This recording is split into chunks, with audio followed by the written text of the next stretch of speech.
Bonjour à tous, me voilà pour un nouveau podcast. Ça fait un petit moment, j'en ai pas fait. Je sais que certains d'entre vous aiment bien m'écouter dans leur voiture, donc je suis ravie de partager ce moment avec toi qui m'écoutes sur ton trajet. Alors, je n'ai pas préparé encore une fois, mais j'avais très envie de partager mes prises de conscience récentes, alors que j'ai pas encore complètement tout intégré, mais j'ai une intuition et l'envie de faire ce podcast néanmoins, même il sera un petit peu balbutiant ou incomplet.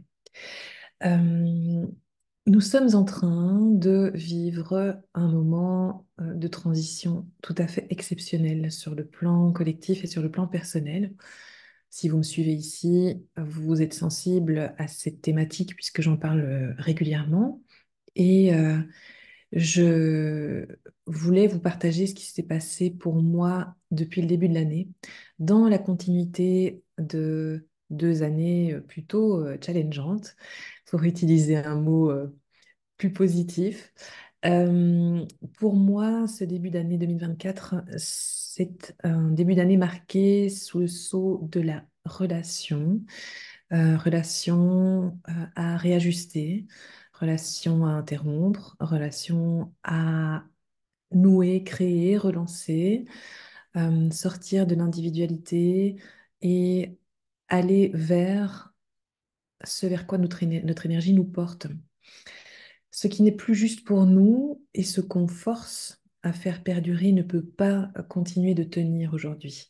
C'est impossible. Et si on persévère dans une direction qui n'est pas juste pour nous, eh bien, on va avoir ce que j'ai traversé, à savoir des difficultés émotionnelles, des difficultés énergétiques, des difficultés physiologiques, avec vraiment des gros coups de flip. Alors, je sais que le chemin de chacun est différent. Et je sais aussi que ce que je vis moi n'est pas forcément ce que vous vivez vous. Mais j'ai quand même l'occasion de partager avec certains d'entre vous et je sais à quel point ces temps actuels sont vraiment très transformateurs. Alors, je vous renvoie aux vidéos que fait Charlotte Hoofman sur le sujet des échanges d'énergie, sur le fait que l'énergie est finalement la denrée dont nous avons tous besoin en tant qu'humains sur cette planète, plus encore que l'argent. En fait, l'argent n'est jamais qu'une, on va dire, une présentation, une forme que prend l'énergie parmi tant d'autres.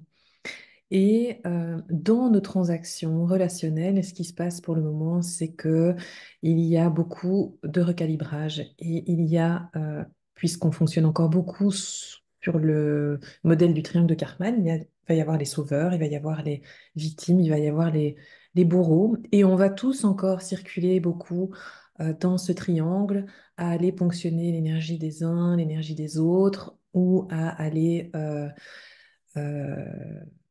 voilà, il y a plusieurs manières de se mettre en position de vampirisation énergétique.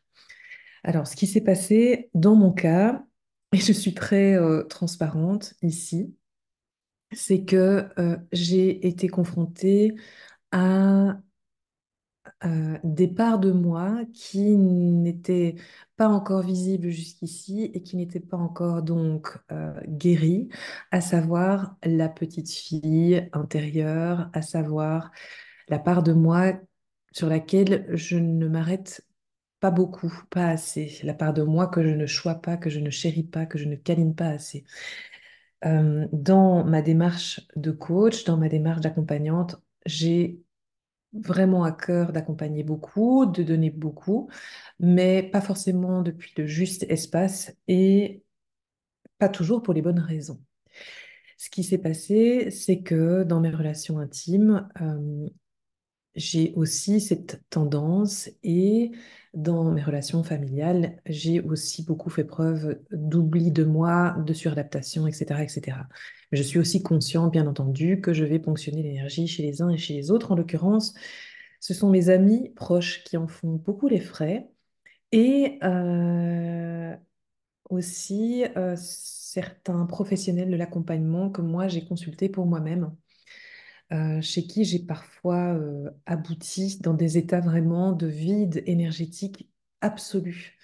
Et donc dans un état de désespoir et dans un état de grande voilà, détresse énergétique.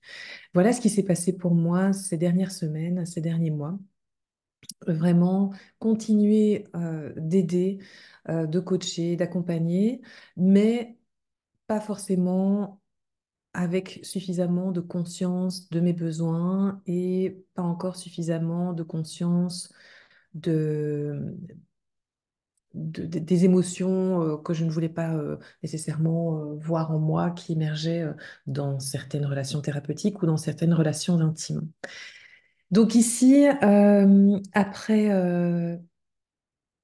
une semaine ou deux vraiment de climax, de paroxysme d'inconfort, je reviens en ce jour du printemps pour vous dire que si vous traversez ces états, ce sont des états vraiment très alchimiques, hein. Ce sont ces états de transmutation profonde où quand justement on laisse les choses traîner trop longtemps sous le tapis, eh bien à un moment donné, le monstre devient absolument gigantesque.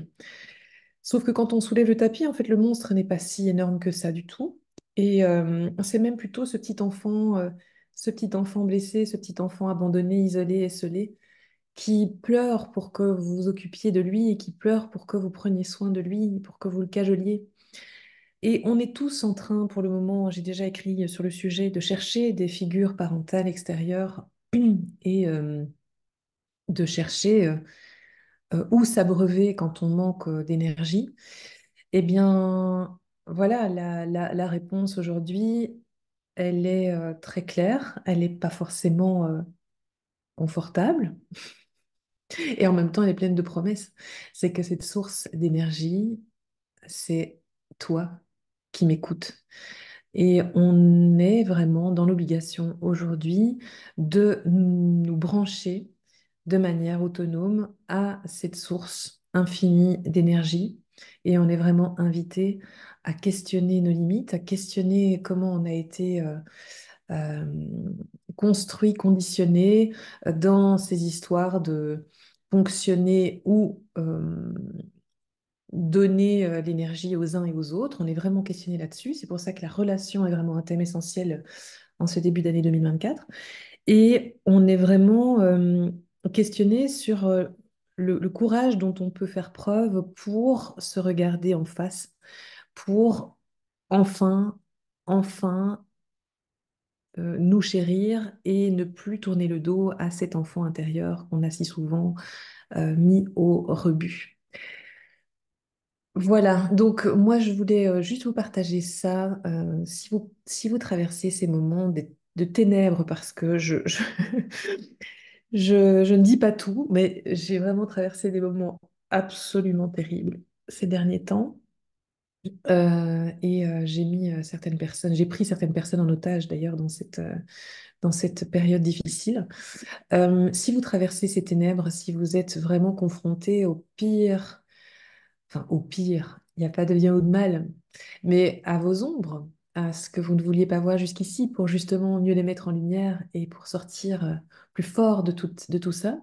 Si vous traversez cette période, sachez que vous n'êtes pas seul, sachez qu'il y a ce grand processus à l'œuvre pour le moment, que c'est sublime et que le changement de regard est vraiment très important. Alors, facile à dire, hein, changement de regard quand on vit des choses difficiles. Ben moi, j'ai cru que j'allais mourir ou devenir folle.